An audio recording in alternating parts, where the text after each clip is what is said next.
France's Macron positioning himself as leader of the world. David A. Andelman, executive director of the Red Lines Project, is a contributor to CNN, where his columns won the Deadline Club Award for Best Opinion Writing. Author of A Shattered Peace, Versailles 1919 and The Price We Pay Today, and the forthcoming A Red Line in the Sand.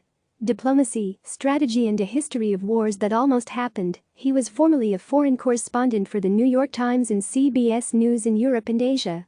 Follow him on Twitter @David Andelman. The views expressed in this commentary are his own.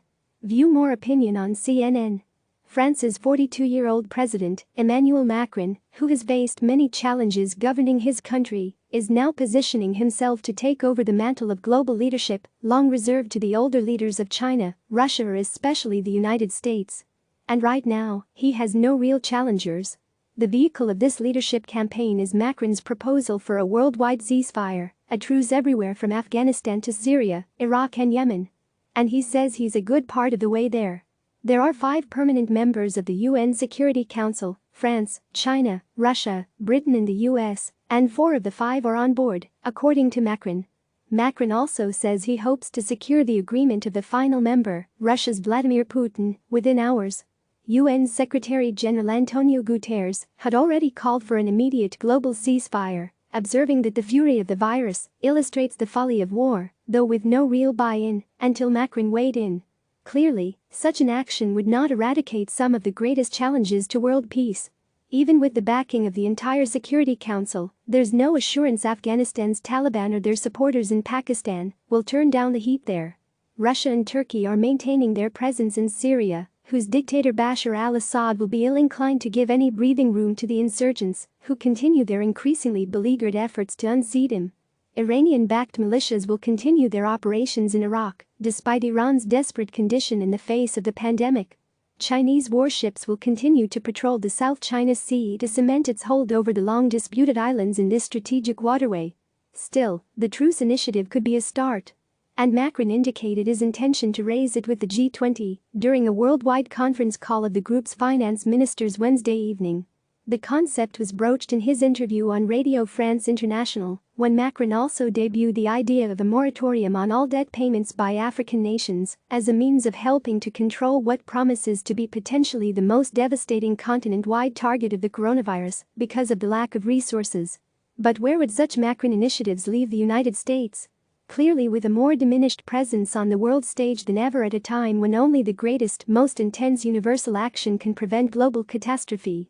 A global backlash has already greeted Trump's ill-timed and even more ill-conceived pledge to turn off all subsidies to the World Health Organization at the very height of the most profound challenge to global health in a century. Macron has already taken a tough stand against some of the world's leading powers and their actions during the pandemic. French Foreign Minister Jean-Yves Le Drian summoned to the Quai d'Orsay the Chinese ambassador to France, who received a tongue-lashing for criticizing Western response to the coronavirus, even accusing French nursing home workers of abandoning their posts overnight and leaving their residents to die of hunger and disease. China's foreign ministry spokesman Zhao Lijian quickly backed down, repudiating his ambassador's remarks. Not long afterward, Macron added Xi Jinping's name to his list of backers of his global truce. At the same time, a number of European countries have complained about China selling them faulty medical gear and test kits. None of this calculated to cement Xi as a leader to whom the world can turn in its time of need. All this comes as China, particularly, has sought to raise its profile and assume a larger role on the world stage, filling a vacuum it perceives with the increasingly erratic performance of Donald Trump and his increasingly go-it-alone positions. Still, Macron's initiative could not have come at a more opportune moment for Europe. Of more than 2 million cases of coronavirus in the world, half have been registered in Europe. Moreover, a number of European countries have begun their first tentative moves toward lifting the quarantine regulations. Macron himself has suggested May 11 for France. France could be a leader in this initiative.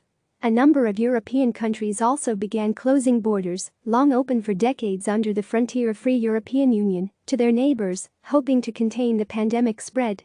Macron has been in the forefront of those anxious for the EU to maintain its integrity, its open borders and democratic systems, in the wake of Britain's exit from the continent. At the same time, he has taken the lead in pressing, successfully, for the entire 26-nation European system to close its external frontiers, possibly until September. Right now, they are formally closed until May 15.